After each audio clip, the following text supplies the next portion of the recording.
Buenos días, buenas tardes a todo el mundo. Espero que estén muy bien allá donde estén. Bienvenidos y bienvenidas a este webinario organizado por Land Portal, el Consejo Noruego para los Refugiados y Land at Scale. Tenemos interpretación en español y en francés. La sesión será en inglés. Por favor, seleccionen en la parte de abajo de la pantalla el símbolo del globo terráqueo que aparece en su ventana de Zoom y seleccione su idioma preferido. Pueden silenciar el audio original para no oír varios idiomas a la vez. Por favor, no duden en presentarse por escrito en el chat. Si tienen alguna pregunta, no utilicen el chat, sino utilicen la parte de preguntas y respuestas en la parte de abajo de la pantalla. Si quieren enviarle una pregunta a un panelista en específico, por favor, díganlo así. Y por último, en aras de la transparencia, debo decir que la sesión de hoy se está grabando y transmitiendo en directo y que posteriormente recibirán el enlace al vídeo. Ahora me voy a presentar. Hoy soy el moderador de la sesión, por lo que presentaré la sesión y luego haré a los panelistas una serie de preguntas sobre sus experiencias. Después vamos a hablar con el público y podemos responder sus preguntas. Yo me llamo Marco Langhorst, trabajo para la Organización Internacional del Derecho para el Desarrollo en Roma. Si no la conocen, es una organización intergubernamental que promueve la justicia centrada en las personas y el Estado de Derecho para promover el desarrollo sostenible y la paz. Muchas gracias a los organizadores por haber organizado esta sesión. Ahora me gustaría cederle la palabra a IFA para que nos hable sobre Land at Scale. Muchas gracias, Marco. Bienvenidos a todos a la sesión. Veo que ya tenemos 180 participantes, así que bienvenidas. Bienvenidas a este seminario web que eh, eh, va a tener esta sesión con la Land Portal y con el Consejo Noruego de los Refugiados. Este es el tercer webinario centrado en tierra y conflicto y esperamos centrarnos ahora más en la parte del sector humanitario.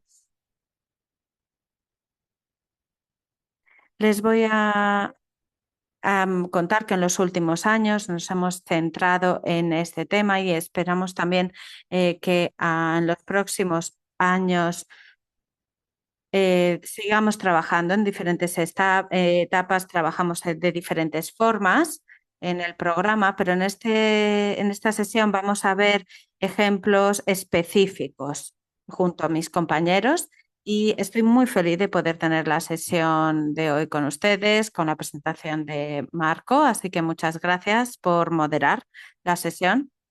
Llevo trabajando con Marco mucho tiempo y estoy segura de que va a hacer que tengamos un debate muy interesante. Muchas gracias, Ifa, por la presentación y estas bonitas palabras. Este seminario web forma parte de una serie de 3 webinarios centrados en la tierra y los conflictos y es un trabajo muy ligado a mi propio trabajo en mi organización. Así que estoy encantado de poder moderar esta sesión. Aunque es verdad que quizá intimide un poco el número de participantes que vamos a tener en este evento. Les voy a dar ahora 3 breves ejemplos de mi trabajo, que veo en mi trabajo, y las conexiones entre lo que hacemos y la Tierra y los ejemplos que vemos en nuestro día a día. Hoy vamos a tener a Anuncia con nosotros que nos va a hablar sobre Burundi. Hace unos años estuvimos trabajando con los cuerpos civiles y la mayor parte de los casos en Burundi son casos sobre la tierra. Es algo que vemos en Burundi, pero que también vemos en los diferentes países en los que trabajamos, especialmente en las zonas rurales, en las que la tierra forma parte principal de las disputas que suele haber. Vemos esto en diferentes casos de derecho civil y también tengo que decir que la mayor parte de los casos de delitos y de denuncias se presentan por conflictos por la tierra. Y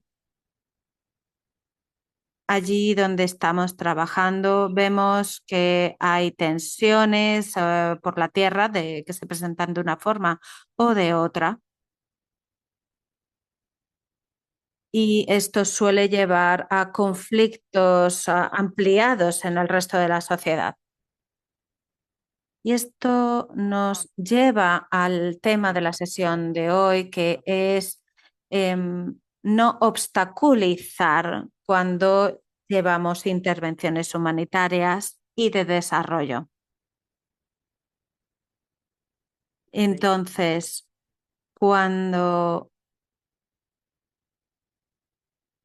llevamos intervenciones en cuanto a las reformas de la política agraria, refuerzo de las administraciones, formalización de derechos o consolidación de tierras. Muchas veces estos tienen una influencia importante en la justicia y, como dice IFA, no deberíamos tener en cuenta solo nuestro sector o nuestro trabajo.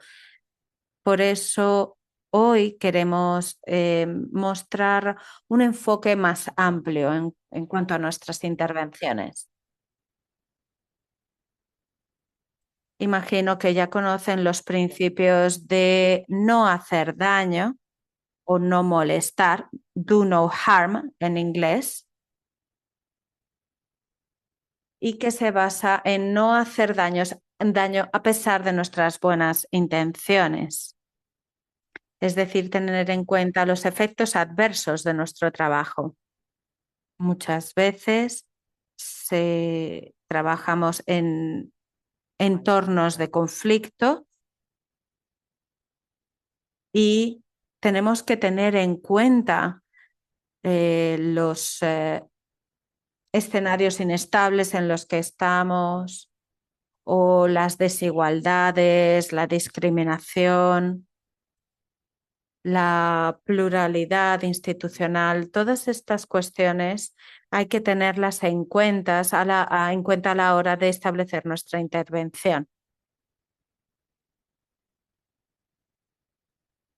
Muchas veces hay que tener en cuenta los conflictos que hay, pero también la marginalización, exclusión, la pluralidad jurídica, institucional, porque hay que tener en cuenta los efectos adversos que pueden ocurrir y que pueden implicar la exclusión, el despojo o la acentuación de las quejas, como les comentaba. Estamos en un trabajo dentro de unos sistemas complejos y en nuestras intervenciones humanitarias de consolidación de la paz y de desarrollo, no solo tenemos una intervención meramente técnica o neutral. Entonces, lo que vamos a hacer hoy es ver situaciones en las que la acción humanitaria podrá producir consecuencias no deseadas relacionadas con la tierra. Y nos va a hablar sobre esto Jude, un especialista legal con el Consejo de los Refugiados en Bangladesh. También vamos a ver situaciones en las que las intervenciones en materia de gobernanza de la tierra provoquen efectos secundarios no deseados. Y de esto nos va a hablar Anonsiet, es gerente de programas de ZOA en Burundi. Y vamos a hablar también en casos en los que los programas de desarrollo en otros sectores tienen efectos imprevistos sobre los derechos sobre la tierra. De esto nos va a hablar nuestro compañero Paul, especialista superior en administración de tierras en el Banco Mundial. Tiene su sede en Croacia y cubre la región de Europa y Asia Central. Actualmente dirige un estudio global sobre fragilidad, conflicto y violencia. Le voy a pedir a los panelistas que nos den ejemplos. Vamos a hacerles preguntas sobre cómo llevar este pensamiento de no hacer ningún daño y cómo integrarlo en nuestra forma de trabajar, en nuestras organizaciones humanitarias y de desarrollo y en los diferentes pasos de implementación y cómo actuar más allá de simplemente evitar el daño. Mi primera pregunta va a ser para Jude. Jude, espero que esté aquí con nosotros. Me gustaría preguntarle en su experiencia en el Consejo de los Refugiados, en entornos humanitarios como en Bangladesh, ¿cuáles son las formas más comunes en las que se suele crear un daño con la tierra, aunque se haga de una forma involuntaria? Cuando la tierra no es el foco principal de intervención. Buenos días a todos. Gracias, Marco. Para responder a esta pregunta voy a presentar dos casos. El primer ejemplo es de un campo de refugiados en Cox's Bazar, en Bangladesh, en el que se instaló varios puntos de agua para mejorar el acceso al agua potable. Sobre el papel todo se veía bien, se cumplieron las normas técnicas, la comunidad dio la bienvenida a las instalaciones y la construcción se movió rápidamente dentro de los plazos de emergencia, pero no se hizo una debida diligencia previa para saber quién controlaba la tierra donde se construyeron estos puntos de agua. Entonces, ¿qué pasó? Un miembro de la comunidad anfitriona se presentó después de la construcción y dijo, y ahí nos habló sobre la propiedad de las parcelas. El terrateniente comenzó a cobrar a los refugiados por el agua unos $4 por cada vez y a pesar de las normas sectoriales que había sobre agua gratuita y algunas familias dejaron de utilizar el agua porque no podían pagar los pagos y aumentaron las tensiones entre los refugiados y los miembros de la comunidad de acogida. Otro caso es uno de los campamentos del estado de Rakhine, en el que un agente humanitario construyó letrinas comunales. Las instalaciones para mujeres y niñas estaban separadas de hombres y niños para mejorar privacidad y seguridad, pero no se llevó a cabo ninguna diligencia debida previa a la instalación. Después de unos años de terminarlo, el titular de un poder, de una autoridad local, pidió el control de una parcela frente a la tierra donde se construyeron estas letrinas para las mujeres. Pusieron unos límites y dirigieron el camino de acceso. Entonces ahora resulta muy difícil e inseguro llegar a estas letrinas por la noche. Y así lo único que se consiguió es que las mujeres y las niñas no fuesen a estas instalaciones durante la noche. Estos ejemplos muestran que la tierra nunca es algo neutral en la respuesta humanitaria. La tierra y la propiedad sustentan nuestras intervenciones humanitarias. Independientemente del sector, la asistencia siempre depende del acceso a la tierra y a las estructuras. Los ejemplos más visibles son la gestión de los emplazamientos y refugios en todos los sectores. Hemos visto servicios de salud interrumpidos porque se construyeron sin una debida diligencia y igual en centros comunitarios que dan servicios de protección o puntos de distribución. Incluso cuando la intervención no es en una tierra, siempre hay una plataforma de asistencia en la tierra. Entonces, la tierra y la propiedad deben integrarse a largo plazo en el diseño y la implementación porque puede afectar a la población. Muchas gracias, Jude, por mostrar todas estas ideas. Y ahora me gustaría preguntarle a Nanset una pregunta similar. En cuanto a la debida diligencia, ¿qué tipo de conversaciones hay que llevar a cabo?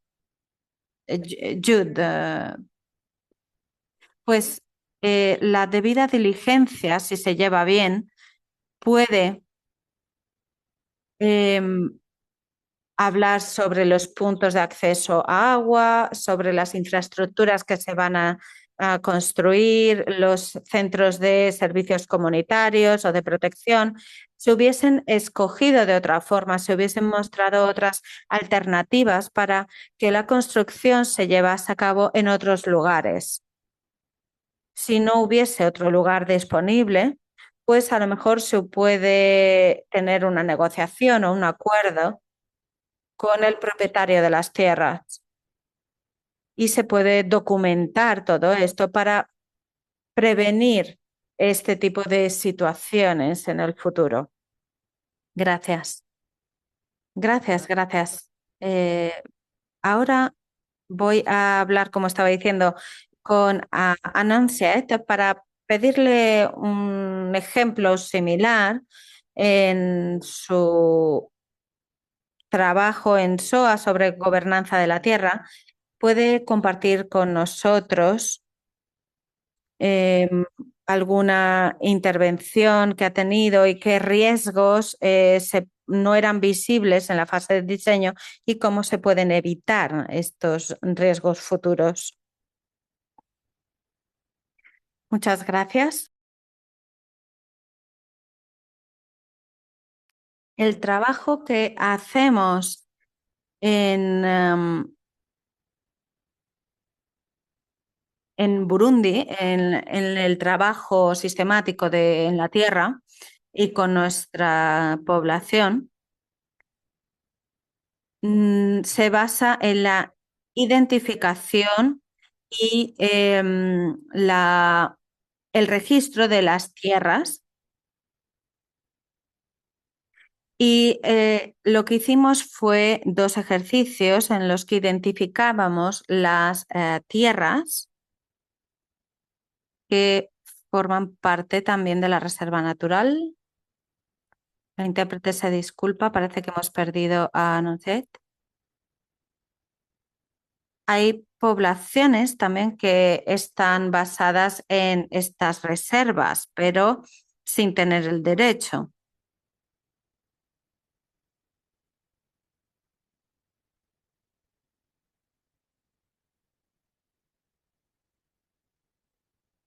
Antes de comenzar el proyecto, em, nos teníamos el conocimiento de las tierras de dominio público. Entonces, a la hora de llevar a cabo este proyecto, existe un trabajo previo que tenemos que hacer para establecer las tierras de dominio público y saber cómo proceder.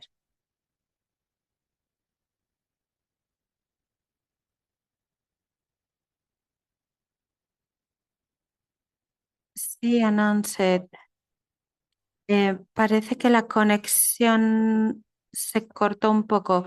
No sé si he entendido correctamente. He entendido que dieron apoyo al registro de tierras que eran tierras de dominio público y las comunidades vivían ahí, las poblaciones.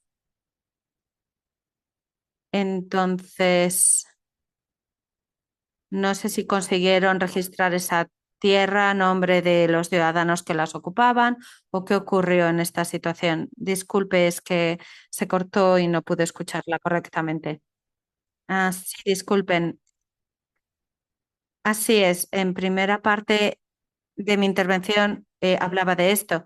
Trabajamos en una comunidad y la enviamos la población a unas tierras, pero había un trabajo previo que había que hacer, que era la delimitación de las tierras. Y este trabajo lo tiene que hacer el Estado, unos servicios técnicos que tienen. Pero ha habido veces en las que ha habido tierras que se han registrado como eh, tierras de dominio público cuando ya había población que vivía en ellas. Y al final lo que ha ocurrido es que les han echado de estas tierras. Algunos están dentro de estas tierras de dominio público y otros están dentro de las tierras que hacen parte de la reserva. ¿Ha quedado claro ahora? Sí, gracias. ¿Y cómo terminó la situación? ¿Estaban viviendo ahí? ¿El gobierno tomó alguna acción? ¿Qué ocurrió?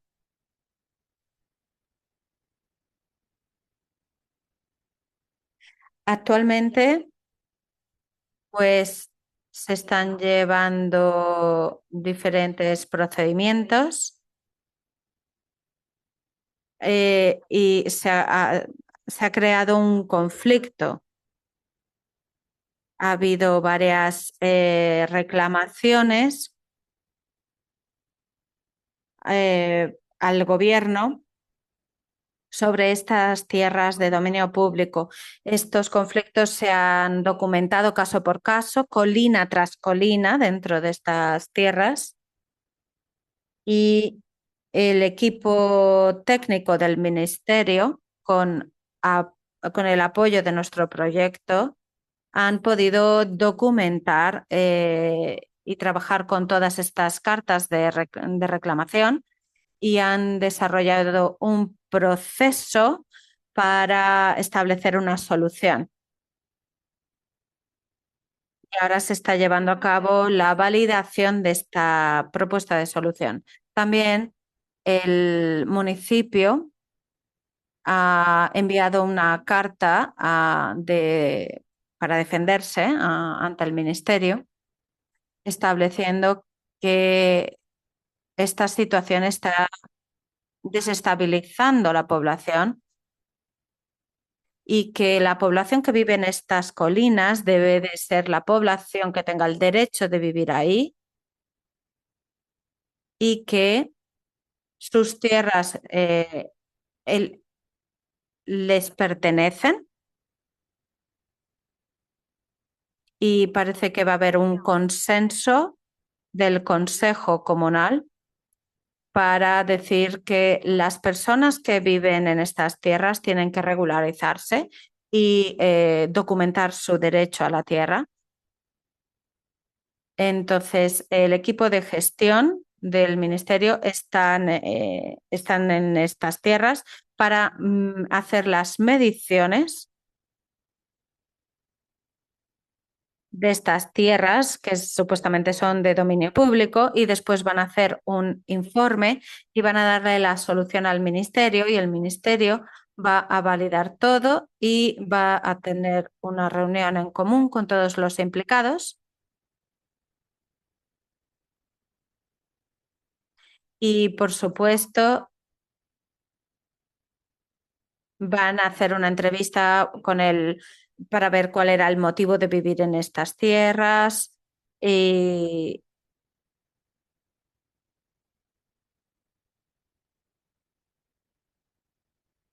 y con el informe que se cree van a prestar soluciones caso por caso que van a enviar también al ministerio.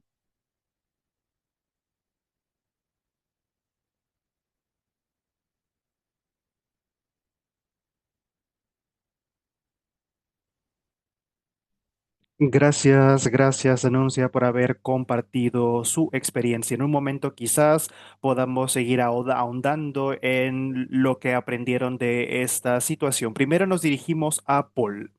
Paul, desde el Banco Mundial, ¿cómo surgen estos riesgos relacionados con las tierras de proyectos y también de inversiones que no necesariamente están relacionadas con la tierra, como inversiones en infraestructura o proyectos de desarrollo?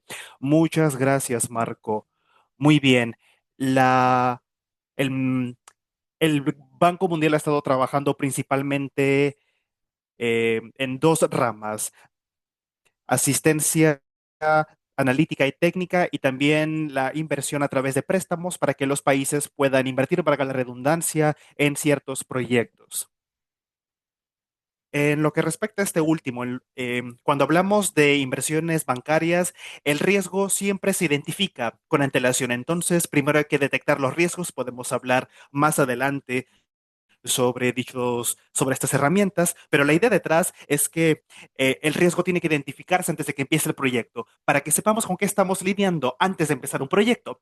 El tipo de problemas que suelen surgir son eh, derechos que se refutan, contextos de conflicto, fragilidad, situaciones de violencia, ya sea en el sector formal o informal, y también la accesibilidad de tierras. Muchas veces tenemos problemas, por ejemplo, el gobierno quizás dice, tenemos esta tierra de dominio público en la que se puede intervenir, pero ya sea que se trata o no de tierra pública, a veces no hay una demarcación clara, a veces es informal, así que hay una diferencia en materia de interpretación.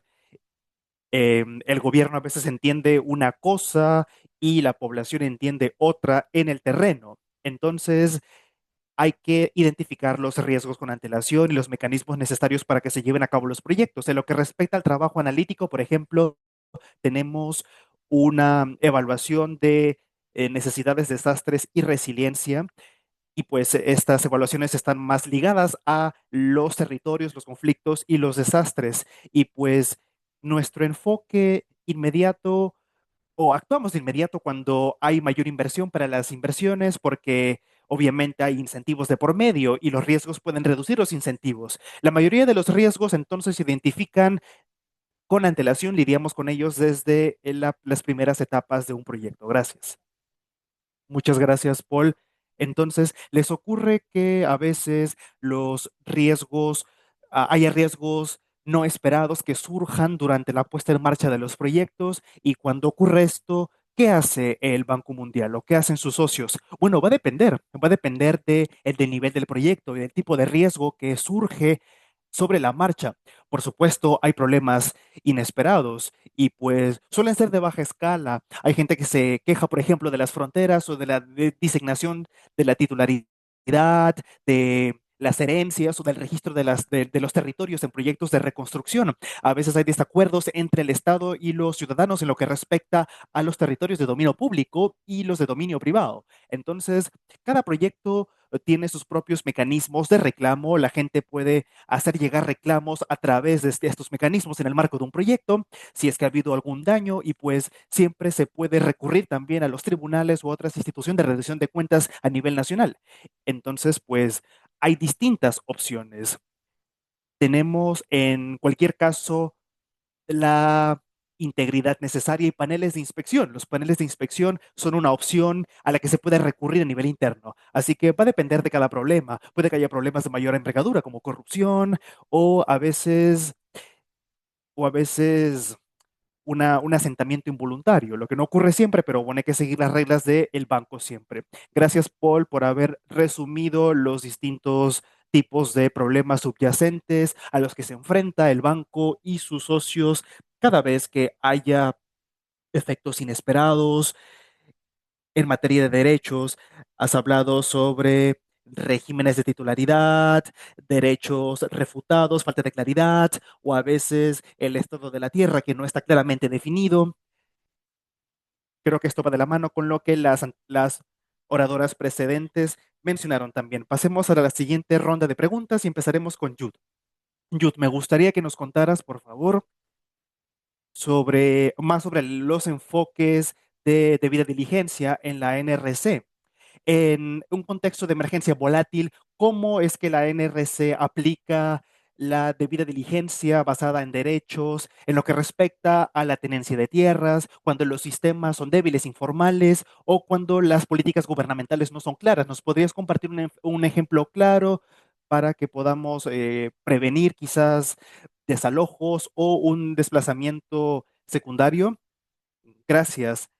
Muy bien, en este tipo de situaciones el objetivo es lograr un nivel apropiado de certidumbre legal, aunque no siempre va a ser una situación perfecta. Por ejemplo, damos prioridad a los derechos territoriales sustantivos o por encima de la existencia de documentos legales reconocidos. Un ejemplo de esto sería, por ejemplo, un acuerdo legal entre dos familias, un acuerdo que contó con el respaldo de los líderes comunitarios, porque durante el desplazamiento de poblaciones y en contextos muy informales, pues los documentos suelen ser suelen estar ausentes y las autoridades ni siquiera están presentes. No obstante, las familias en este tipo de casos tienen ciertos derechos sobre la base de estos acuerdos verbales y pues del reconocimiento local por parte de los líderes comunitarios. En estos casos hay distintas metodologías en las que podemos apoyarnos. Por ejemplo, la verificación comunitaria.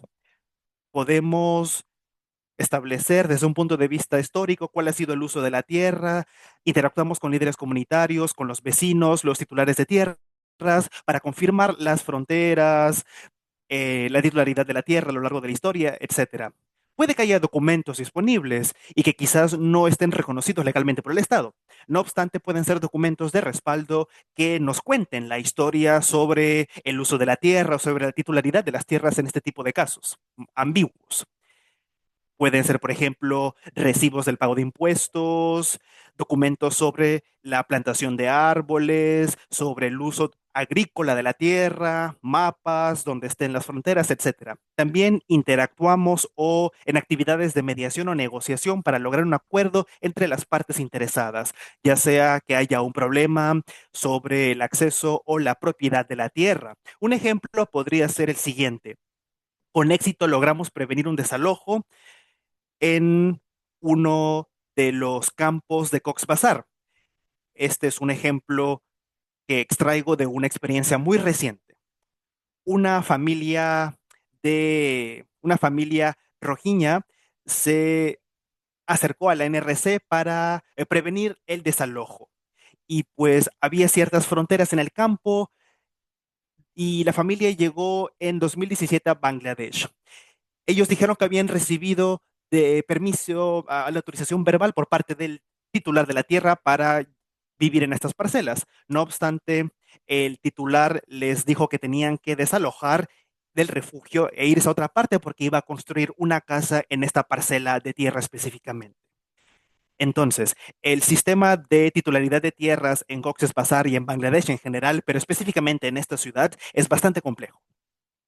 Entonces, tuvimos que utilizar eh, el proceso de corroboración comunitaria para llevar a cabo este proceso también de debida diligencia. Nos reunimos con las autoridades de los campos y con otros titulares de tierras, otras familias de refugiados dentro del campo, dentro de este bloque, para encontrar pruebas del acuerdo verbal en virtud del cual se asentaron en esta parcela cuando llegaron. Y pues nos dimos cuenta de que esta parcela de tierra era considerada tierra forestal de conformidad con la legislación local y nacional de Bangladesh. Y la gente pues no debería construir en principio estructuras en esta tierra forestal, que se utiliza, valga la redundancia, para fines forestales. Y pues al inicio de la crisis, el gobierno utilizó estas tierras en algunos casos para aportar ayuda a los refugiados.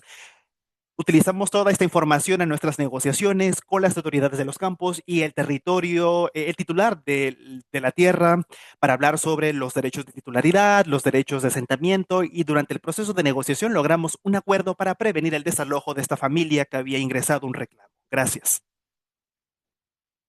Muy bien, una pregunta de seguimiento, si me lo permites, por favor, especialmente en lo que respecta a las fases tempranas de esta intervención.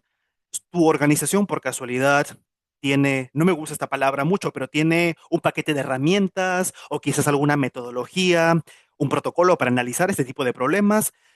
Lo que acabas de describir, creo yo, es bastante detallado, es un caso muy específico. Entonces, ¿qué políticas o enfoques tienen a nivel organizacional para hacer frente a estos casos? O sea, para analizar este tipo de casos, cuando hay amenaza de desalojo, ¿o a qué te refieres? Bueno, en la fase previa, la fase inicial, no estoy muy familiarizado con tu trabajo, pero en la fase inicial, cuando identifican un lugar donde puede haber un problema, tal y como dijiste anteriormente, cuando se instala una tubería en un terreno específico. ¿Hay un proceso de debida diligencia que se lleva a cabo siempre o el proceso varía dependiendo de cada situación específica? A ver, por lo general, la debida diligencia, el proceso se lleva a cabo para respaldar ciertas actividades. Me estoy refiriendo, por ejemplo, al programa NRC. La rama del programa a la que yo estoy abocada se centra en la consejería y la asistencia jurídica, pero también tenemos una rama dedicada a los refugios, otra que se dedica a la construcción y pues cada rama se dedica a una cosa y la mía se centra en la debida diligencia y pues todas buscan la manera de respaldar a ciertos actores que gestionan los refugios y pues en cada sector o en cada clúster, en cada grupo de sectores hay grupos de trabajo que respaldan las acciones humanitarias. Entonces, pues cada tipo de intervención varía dependiendo de la situación. No sé si he respondido claramente a la pregunta. Sí, no pasa nada. Ha quedado claro. Muy bien, Anunciet. Una pregunta para usted, por favor. Sobre la base de su experiencia en Burundi, particularmente en zonas rurales donde hay derecho constitucionario, ¿cuáles serían los procesos de registro de tierras y en qué medida son una desventaja para las mujeres u otros grupos vulnerables? Y quienes se encargan de las intervenciones, ¿qué deberían tomar en cuenta en las etapas iniciales para hacer frente a ello? Muy bien, nuestro sistema de registro de tierras puede conllevar efectivamente un impacto negativo en lo que respecta a ciertas causas sociales. Podemos ver esto en las vivencias de las personas. Un ejemplo sería el de las mujeres que no están legalmente casadas. Allí hay problemas para el registro de tierras. En el caso de las parejas que viven sin casarse legalmente, también hay problemas. Y la solución que hemos identificado es mencionar en los certificados de titularidad que estas personas son copropietarias y las mujeres que viven en estos terrenos deberían tener el derecho de registrar las tierras, ¿verdad? Pero como la tierra a veces está ocupada por una mujer en situación ilegal y su pareja, es obligatorio registrar el terreno como pareja, aunque su unión no esté legalmente reconocida, sea una unión libre. En lo que respecta a este punto, el registro de tierras, también vimos que ha desencadenado problemas para los pueblos originarios, que generalmente no tienen tierras, ya que, ya que los proyectos que se llevan a cabo a nivel nacional tienen por objeto beneficiar a las personas que quieren registrar sus tierras, pero en muchos casos los pueblos originarios no tienen, entre comillas, derechos territoriales para registrar las tierras. Entonces, muchas tierras que son de conocimiento general en las comunidades el gobierno puede atribuirle tierras a las poblaciones vulnerables para que tengan acceso a ellas. Es lo que ha pasado, por ejemplo, para atender los reclamos de los pueblos originarios. Otro ejemplo es el de los pueblos que viven en tierras de reserva. Así les conocemos.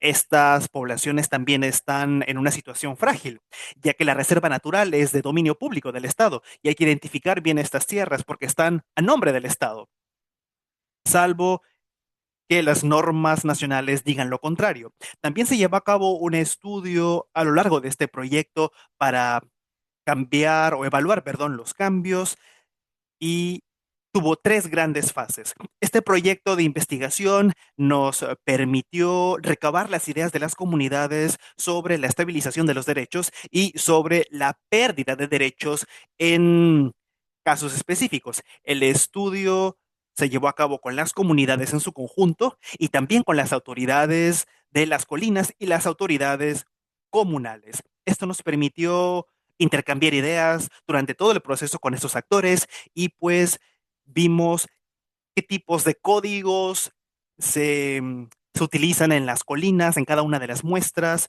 y también llevamos a cabo este estudio en las mismas colinas en las que se estaba llevando a cabo el registro de tierras y también en las mismas colinas luego de que concluyera el proceso de registro para ver cuál era el impacto justamente de este proceso en las colinas y en las poblaciones entrevistadas. También vimos lo que pasa con los niños.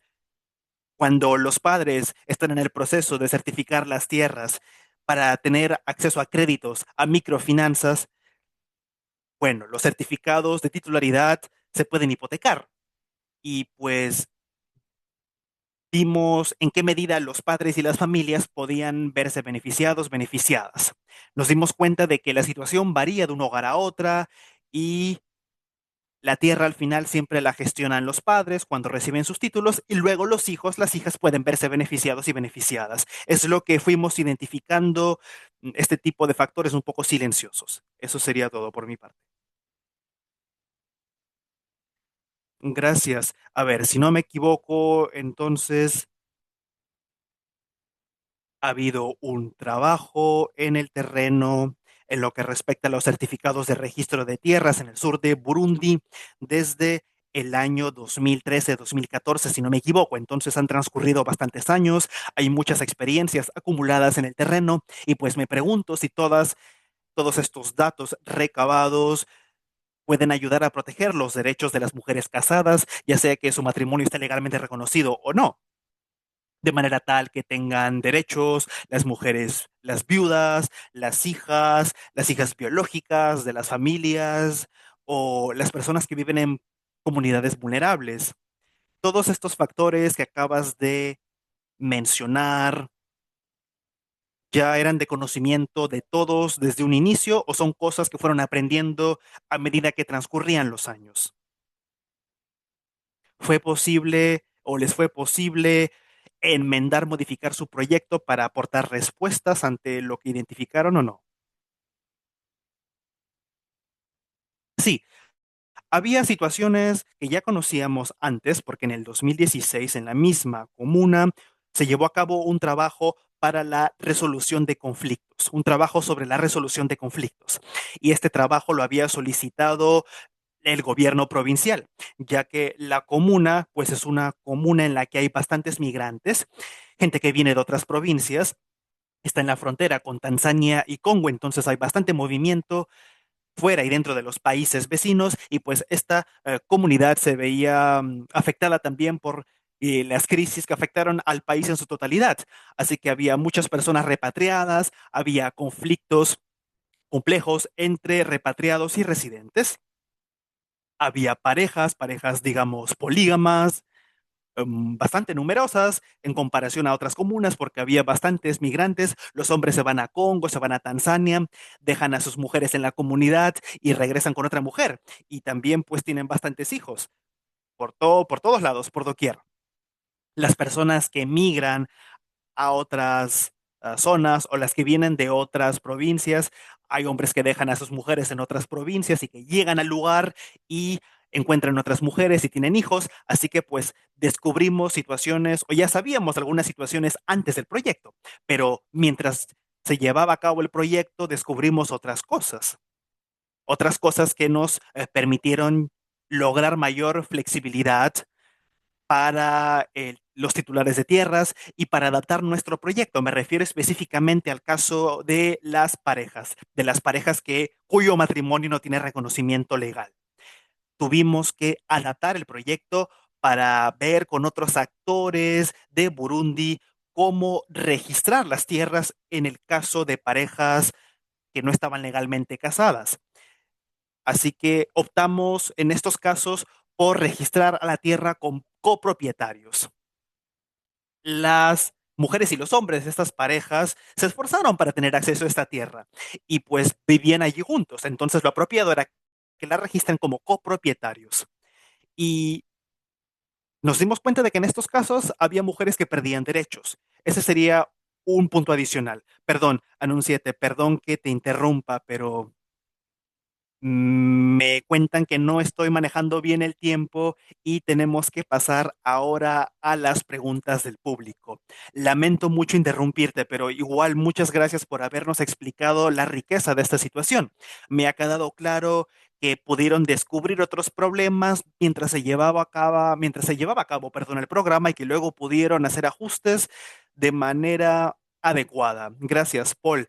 Y Tal y como dije ahora, tenemos que cuidar un poco más el tiempo. Me disculpo por no haberla hecho. ¿Podrían decirnos, por favor, brevemente qué tipo de instrumentos tiene el Banco Mundial para garantizar que sus proyectos sobre los territorios, como por ejemplo la construcción de infraestructura, la adquisición de tierras, no cause desplazamiento de poblaciones, conflictos o sea nocivo en lo que respecta a los derechos locales? ¿Qué instrumentos utilizan o qué retos han identificado en contextos frágiles o de conflicto? Gracias, te cedemos la palabra. La herramienta principal que utilizamos es el marco social y medioambiental del banco, que reemplaza la versión anterior titulada Garantías Sociales y Medioambientales. Este es un conjunto de parámetros que utilizamos para hacer frente a estas situaciones. En lo que respecta a este documento, utilizamos el estándar número 5, que se centra en desplazamiento físico o económico, ya sea permanente o temporal. La solución que aplicamos en estos casos es dar indemnización para cubrir los costos del desplazamiento. Esto se lleva a cabo, por ejemplo, en operaciones de préstamos bancarios. Cuando el banco presta dinero, habría que pasar por esta evaluación de conformidad con el marco que acabo de mencionar. Tenemos especialistas sociales que revisan los documentos y luego identifican áreas de actuación, por ejemplo, en lo que respecta a inversión en infraestructura, para ver qué poblaciones podrían verse afectadas o no afectadas. El problema aquí es que solamente se abarca la adquisición de tierras y las restricciones en materia de ordenamiento territorial. Y solamente las inversiones bancarias y los proyectos de subvenciones. El alcance es bastante limitado, lamentablemente, y el problema, sobre todo en lo que respecta a los contextos FCB, es que se nos plantea la siguiente pregunta: ¿cuál sería la herramienta idónea para ver si ya se ha llevado a cabo un despojo, un desalojo forzado antes de que se haya actualizado el certificado de titularidad, como ha pasado en Siria, por ejemplo, o cuando hay transacciones fraudulentas que, bueno, son, valga la redundancia, resultado de un fraude o de robo, corrupción? Son preguntas que se nos plantean. ¿Qué podríamos hacer en este caso? ¿Cómo podemos llevar a cabo el proyecto en el terreno de conformidad con este tipo de evaluaciones? Lo positivo del marco que hemos adoptado es que nuestra prioridad es no hacer daño, no obstaculizar estos procesos. Entonces, si hay un caso de reasentamiento involuntario, tendría que haber una indemnización para los costos de desplazamiento, pero también tendríamos que ver la manera de mejorar los medios de subsistencia de las personas a través de los proyectos. Así que hay que ir más allá, no solamente evitar los daños, sino también hacer más. Voy a responder una pregunta que está en el chat brevemente. Nuestra evaluación no se realiza una única vez. Si aplicamos este estándar, tiene que haber un plan de reasentamiento que evalúen nuestros especialistas sociales sobre la marcha. Si el gobierno presta dinero para un plan de reasentamiento y vemos que no se cumplen con los criterios mínimos, podríamos detener justamente este préstamo. Por eso tenemos un mecanismo de monitoreo para ir viendo sobre la marcha cómo se hace todo, evaluar primero los riesgos y luego hacer un seguimiento y una evaluación mientras se lleve a cabo el proyecto. Y también tenemos un colega en el Banco Mercedes que está desarrollando ahora un trabajo en materia de riesgos sobre accesibilidad de tierras. Hay colegas que se centran, por ejemplo, en proyectos de infraestructura, y lo que queremos saber es qué tipos de tierras son en las que podemos invertir para hacer proyectos de gran envergadura.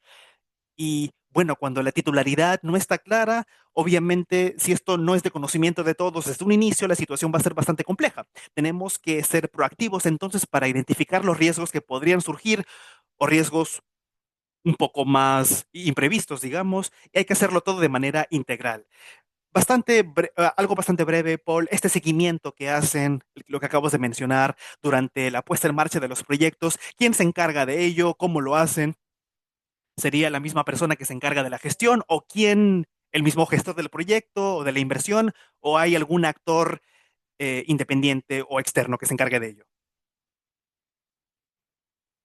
Pues al final, cuando el banco da dinero a un gobierno, el gobierno tiene la responsabilidad completa de implementar ese proyecto según el plan establecido. El banco lo que hace es monitorear que todo vaya bien. Tenemos mecanismos para los proyectos, pero digamos que hay un especialista medioambiental del banco que eh, monitorea si el gobierno ha llevado a cabo este proyecto de forma adecuada.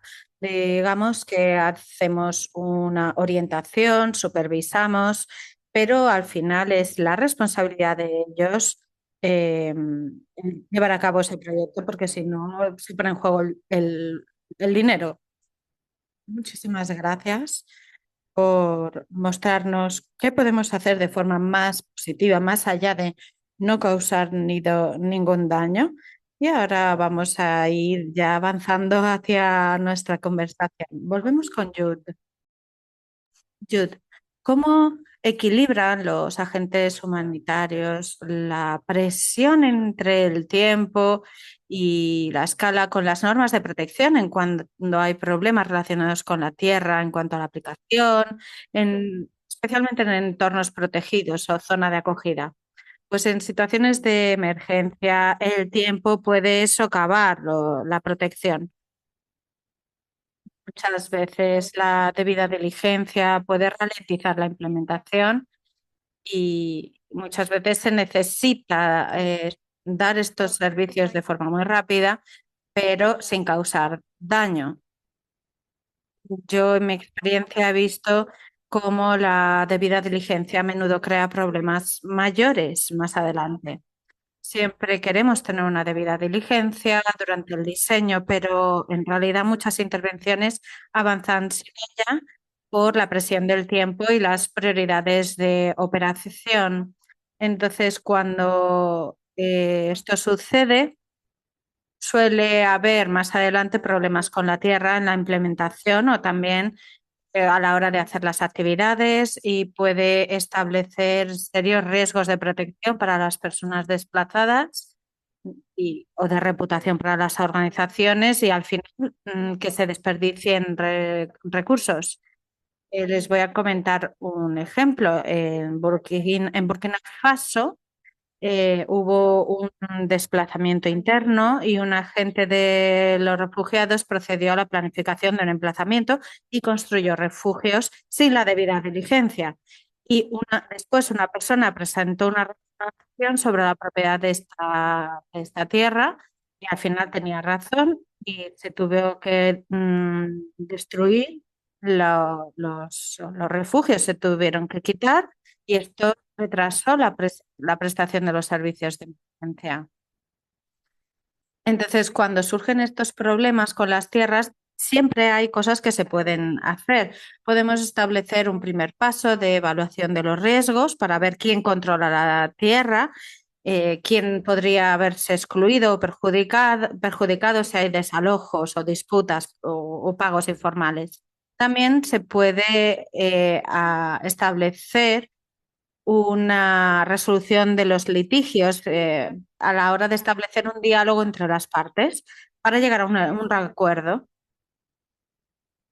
Y las medidas adoptadas tienen que estar proporcionadas al riesgo. Las situaciones de bajo riesgo, como disputas fronterizas, pueden requerir un monitoreo, pero las situaciones de alto riesgo, como desalojos inminentes, probablemente requieran parar algunos componentes hasta que haya un plan de mitigación o cambiar también el diseño de la intervención. Voy a darles otro ejemplo sobre esto y creo que está relacionado con una pregunta también que se ha realizado. Hubo un incidente en uno de los campos, de los campamentos de Cox's Bazar, hubo un incendio y la Agencia de Gestión de Refugios y Emplazamientos solicitó a la CNR llevar a cabo la debida diligencia antes de la reconstrucción. Hubo una evaluación que reveló que las familias afectadas habían estado pagando un alquiler al propietario porque la tierra era una tierra de propiedad privada, pero dentro de los límites del campamento que había aportado el gobierno para dar una respuesta humanitaria. Entonces se hizo. Si se hubiese hecho la reconstrucción de los refugios en las parcelas, esto hubiese perpetuado estos alquileres informales. A través de las consultas con las familias desplazadas y el propietario de la tierra y las autoridades, se acordó que los refugios no se iban a reconstruir en esas parcelas.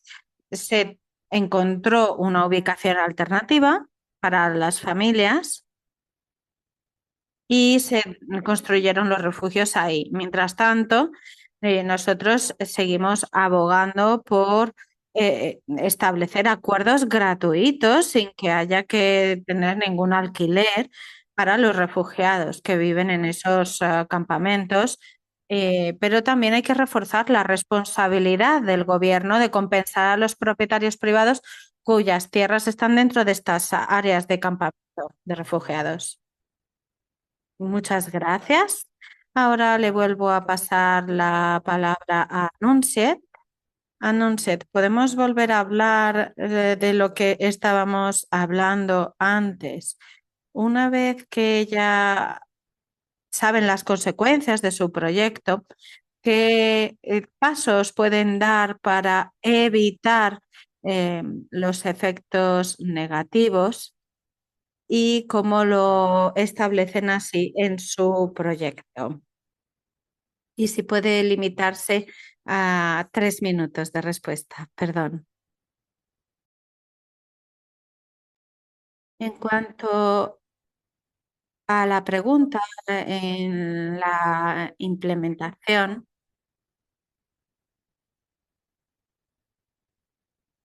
pues lo más importante es comenzar por revisar los casos de conflictos relacionados con con las tierras de dominio público a través de un comité mixto para revisar así todas las reclamaciones.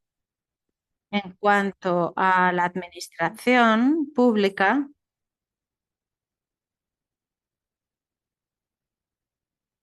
en cuanto a las poblaciones que han estado ocupando las tierras,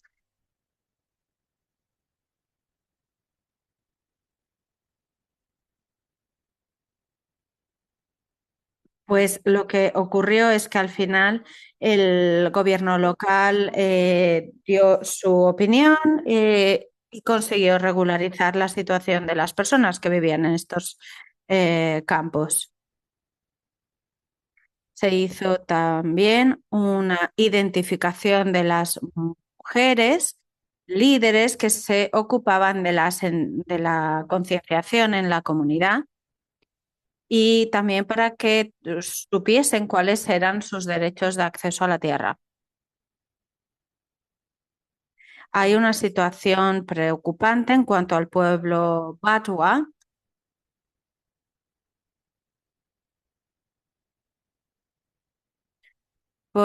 en cuanto a a la asignación de tierras de dominio público. La idea es establecer una programación adaptativa que sea flexible y que nos permita revisar todas las actividades previstas. Gracias. Muchas gracias, Anonset. Creo que el último punto es uno especialmente importante. Claro, los marcos en los que los donantes establecen sus programas son muy importantes para ver si podemos adaptar de forma fácil nuestras actividades una vez que hemos identificado que se estaba causando algún daño. Paul creo que ha mencionado un cambio para pasar de no hacer daño a hacer algo positivo.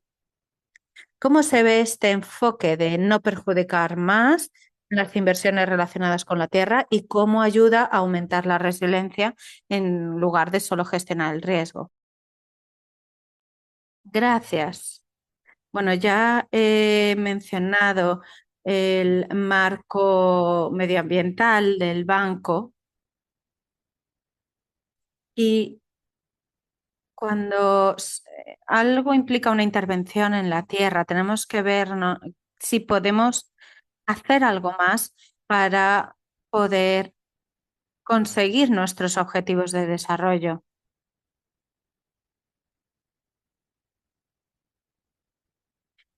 Entonces, es una cuestión de invertir más en el desarrollo humano y no solo en compensar.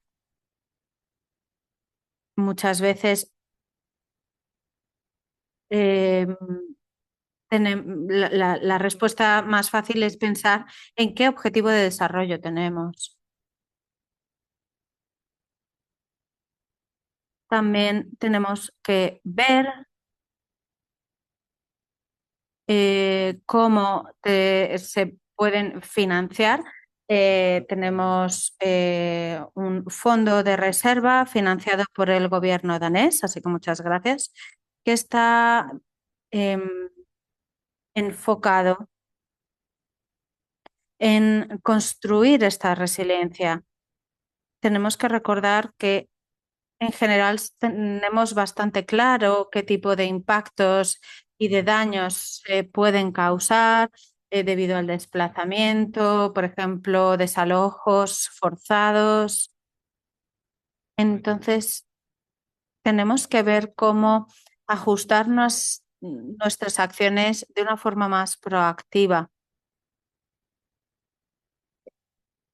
Puede ser, por ejemplo, a través de inversiones en la reconstrucción de las casas, resolución de conflictos.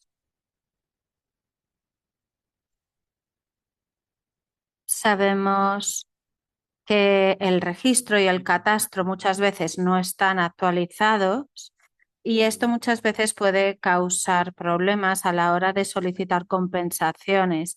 Y estos documentos o para tener estos documentos de propiedad muchas veces se necesita aportar las facturas de la luz o este tipo de pruebas. No siempre es fácil. Entonces, este es un ejemplo. Otras veces tenemos que ver cómo aumentar la confianza en el gobierno, cómo mejorar nuestras capacidades de procedimiento. Muchas veces lo que hay que tener es más transparencia en las instituciones. Esto es lo que he visto a través de mi experiencia en cuanto a la resolución de conflictos. Y es que la transparencia y la rendición de cuentas suele ser la gran brecha para solucionar este tipo de cosas. Y la rendición de cuentas va siempre a mano de la creación de una resiliencia.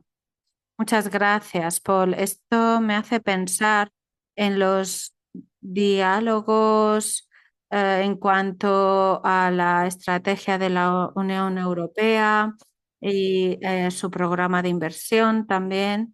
Se basa en su enfoque 360 grados, en el que dicen que los proyectos de inversión en infraestructura o en energía tendrían que tener primero un análisis y luego medidas de apoyo que aseguren el respeto de los derechos humanos y que existe una mejora en la transparencia y rendición de cuentas, que se tienen en cuenta los efectos adversos en la tierra. Me pregunto si hay algún tipo de diálogo que conozca entre el banco y la Unión Europea. No, no conozco no tengo conocimiento sobre ningún diálogo al respecto. Podemos comprobarlo. Sé que hemos estado presionando mucho en cuanto a la debida diligencia, especialmente en inversiones en proyectos de infraestructura o de energía que requieren un acceso a la tierra. Básicamente todo dice que hay que establecer esta debida diligencia, pero la pregunta es cómo hacerlo. Bien, muchas gracias. Bien, Jude, creo que ahora voy a llegar a mi última ronda de preguntas y espero ir bien con el tiempo. Basándose en la experiencia del CNR, ¿cuál es un cambio práctico que las agencias humanitarias podrían establecer para integrar mejor las consideraciones relativas a la tierra y poner en práctica el enfoque de no causar ningún daño? Es decir, ¿qué consejo inmediato? Voy a intentar dar mi respuesta de forma breve. La cuestión más común que hemos visto, como he dado los ejemplos anteriormente, es que se esté llevando a cabo la debida diligencia. Entonces, mi principal petición sería que se estableciese un proceso de debida diligencia antes de cualquier actividad que tenga que ver con la tierra o la propiedad. Se tienen que tener en cuenta los derechos a la tierra porque muchas veces vemos que se reduce la inversión, pero no se cambia nada en cuanto a las leyes de acceso a la tierra. Entonces, hay que establecer medidas de mitigación de los riesgos, teniendo en cuenta las consideraciones de género y de discriminación. Gracias. Sí, muchas gracias. Y creo que este punto es extremadamente importante.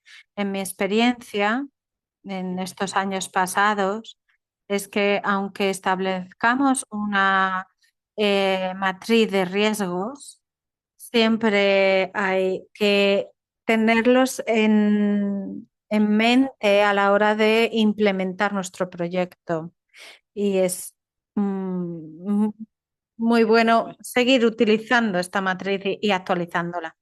Anonchet, una pregunta similar. ¿Qué lección tiene tras su experiencia en Burundi y en otros programas de gobernanza de la tierra? ¿Qué hay que evitar para repetir estos errores que hemos hecho en el pasado? Pues lo primero sería la flexibilidad a la hora de aplicar los proyectos. Y la segunda sería prestar atención a las señales de los efectos adversos que puedan surgir. También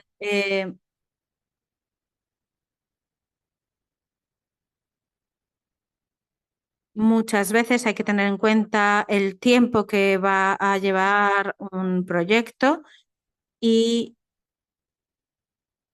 tenemos que tener una sensibilización, una concienciación continua, no solo al inicio del proyecto, también al final, para poder aprender de todo de toda la experiencia que hemos tenido y, y también respetar las costumbres y el registro, porque al final, en cuanto a la propiedad, se basa en las costumbres. Las costumbres en las relaciones entre hombres y mujeres y en el uso de la tierra. Muchas gracias. Y por último, Paul, una pregunta similar. ¿Cuál consideraría que es el cambio institucional o político más importante necesario entre los donantes, los gobiernos, los ejecutores para gestionar los riesgos?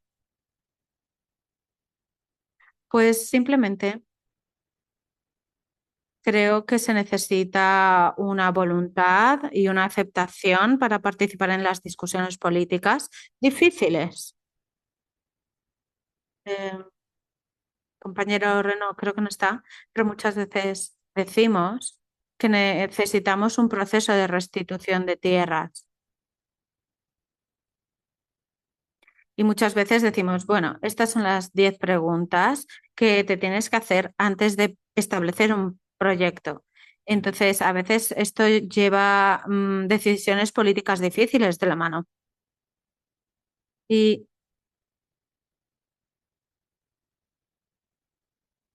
creo que Deborah Oyug ha escrito algo precioso en el chat que muestra exactamente de lo que estoy hablando ahora. Ah, bien, no sé si podemos encontrar esa pregunta. Les animo a todos a que la vean en la sección de preguntas y respuestas. Es que estoy gestionando muchas pantallas. Muchas gracias a los panelistas por estar acá conmigo, por dar todas sus respuestas. Hemos recibido muchas preguntas.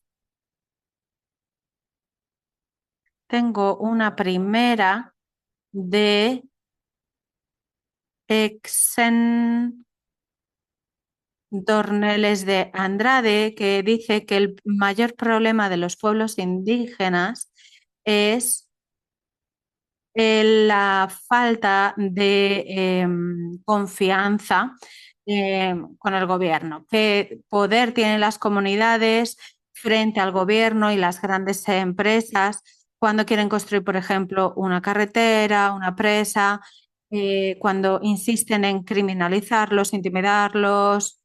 eh, y todo va muy lento en los tribunales?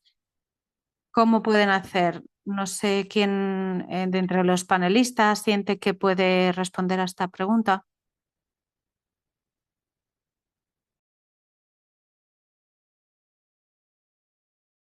Puedo responder brevemente. Creo que este es un problema de una mala gobernanza que involucra al sector de las tierras y lleva mucho tiempo construir una buena gobernanza que esté bien equilibrada.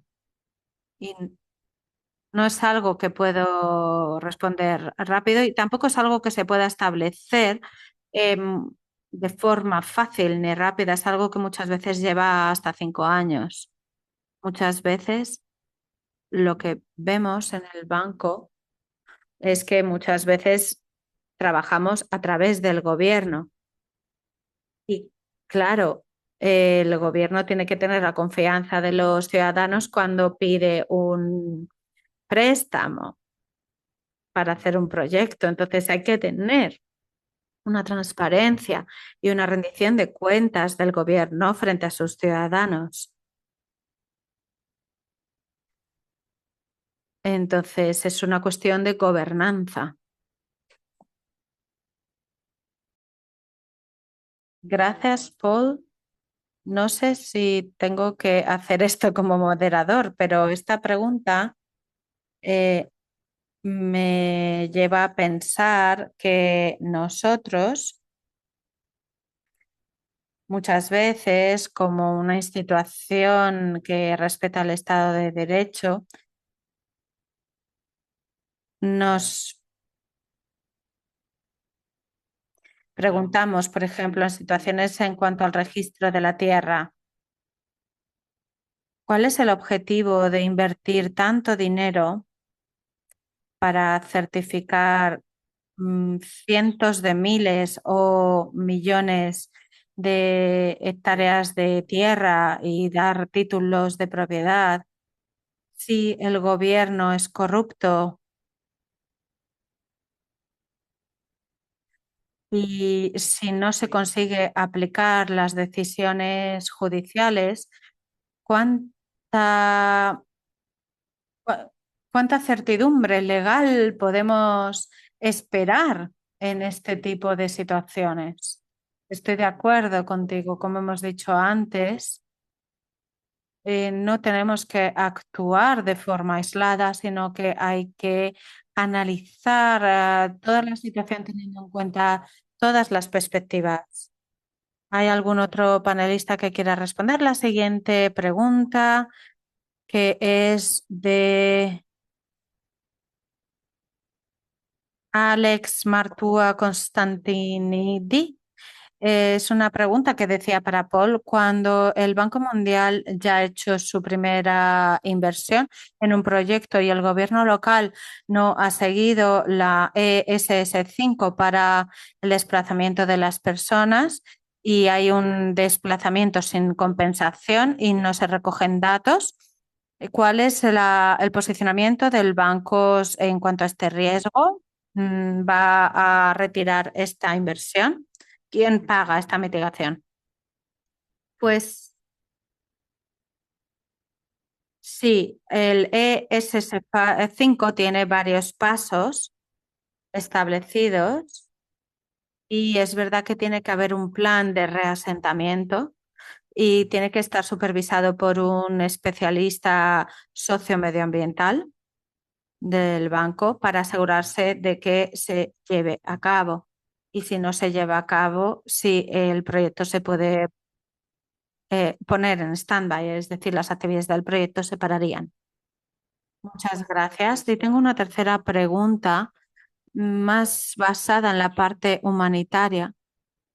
Es una pregunta de Ojungu Joshua. Dice que el asentamiento en el que estaba establecido tenía un acuerdo con los propietarios y a veces hay disputas y ha generado tensiones. Y su pregunta es, en situaciones en las que hay una expansión de los asentamientos, crea disputas en cuanto a compensación, ¿qué enfoque práctico se puede tener en la ayuda humanitaria o en el gobierno?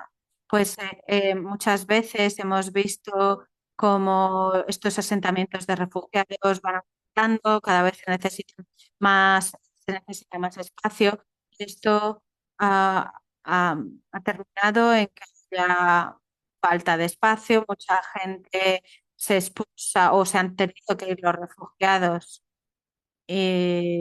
se han tenido que ir del asentamiento, han tenido que alquilar algo fuera y a veces esto no siempre está autorizado y muchas veces se ha necesitado más tierra. Y como se decía en la primera pregunta, pues podemos hacer mucho más que simplemente facilitar el diálogo y trabajar en el gobierno, porque claro, no siempre el gobierno quiere tener esta relación en la que se establezcan mecanismos de compensación. Gracias. Muchas gracias, Jude. Pues tengo una pregunta de un participante anónimo que dice que quizá Anunciat nos pueda ayudar. Dice, ¿cuáles son las lecciones en general y si tiene algún ejemplo concreto sobre eh, la propiedad de tierras comunitarias, especialmente cuando hay sistemas formales de tenencia de tierra y sistemas comunitarios de tenencia? ¿Cómo solucionan estas disputas? Bueno, no hay ejemplos en realidad a este respecto. En lo que respecta al registro consuetudinario y al formal, hay dos niveles de registro de tierras. En primer lugar, el comunal y en segundo lugar, el nacional. La mayor parte de las tierras consuetudinarias mal reconocidas están registradas a nivel comunitario, consuetudinario, en las comunas. En esos casos, las comunas mismas, las comunidades, declaran que no hay conflicto en las tierras, que las tierras pertenecen a la persona que hizo la solicitud. Recurrimos a la comunidad y a las personas escogidas por estas poblaciones comunitarias y que corroboran el reconocimiento de la titularidad. No obstante, a nivel nacional, mm, hay más formalismos, hay una normativa y ello supone un proceso bastante extenso y costoso. El gobierno a- propone un registro de cercanía para las poblaciones comunales, un mecanismo de cercanía, como se le llama. Gracias. Muy bien. Vamos a empezar con el cierre de la sesión. Gracias al público por estas estupendas preguntas. Me gustaría pedirle a cada panelista, por favor, que en una oración nada más, en un minuto de preferencia, que transmitieran un único mensaje al público, un mensaje que todos deberíamos llevarnos de este seminario web sobre este enfoque de, de no hacer daño en contextos relacionados con la tierra. Jude, te cedemos a ti la palabra primero. Muy bien, voy a retomar mi último punto sobre la importancia de la debida diligencia. Muchas organizaciones intentan evitarla o deciden deliberadamente evitarla y pues este proceso no siempre es congruente, no es solamente burocracia, se trata de proteger a las comunidades, a los titulares de derechos, a los socios, la integridad de nuestro trabajo como actores del sector humanitario y de desarrollo. Si esto lo hacemos bien, todo lo demás va a ser eficaz, porque la debida diligencia de muchas maneras cierra brechas a nivel humanitario y también permite soluciones sostenibles, porque para lograr desarrollos sostenibles a favor de las personas a las que servimos, obviamente tendríamos que evitar todo daño, asegurar la rendición de cuentas y llevar a cabo una toma de decisiones responsable. Gracias. Muchas gracias, Jude. Muy bien, anunciate, le cedemos un minuto para el mensaje final, por favor. Muy bien, el mensaje que les quiero transmitir se basa en un análisis, tiene que hacerse un análisis previo antes de poner en marcha un proyecto para medir gradualmente el avance del proyecto, cuáles son los posibles conflictos, minimizar el impacto negativo y maximizar el impacto positivo del proceso, del proyecto. Y también hay que hacer el seguimiento respectivo. Eso sería todo. Gracias. Muy bien. Gracias. Paul, muy bien. ¿Cuál sería tu mensaje final para el público? Yo creo que la debida diligencia no es un ejercicio único, no es el único elemento de la lista. Tenemos que pensar a largo plazo.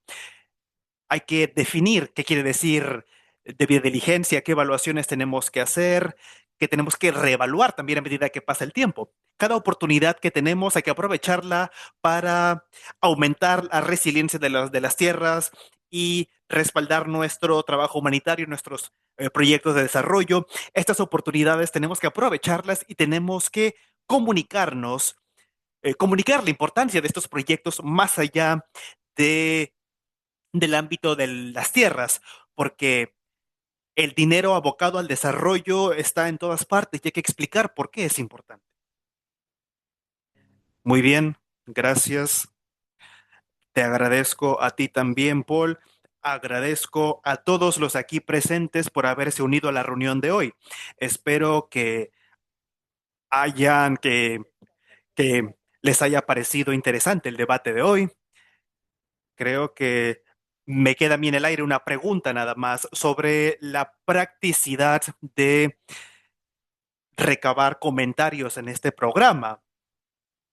¿Cómo podemos crear mecanismos sencillos, accesibles para que los actores y comunidades afectados, afectadas, titulares de tierra, gente que busca la justicia, tenga acceso a información y pueda también pedir rendición de cuentas a través de mecanismos de reclamo no tan complejos? Creo que podríamos analizar este aspecto en los próximos webinarios. Gracias, ha sido un placer estar aquí con ustedes y les deseo a todos un feliz día. Gracias, muchas gracias. Gracias.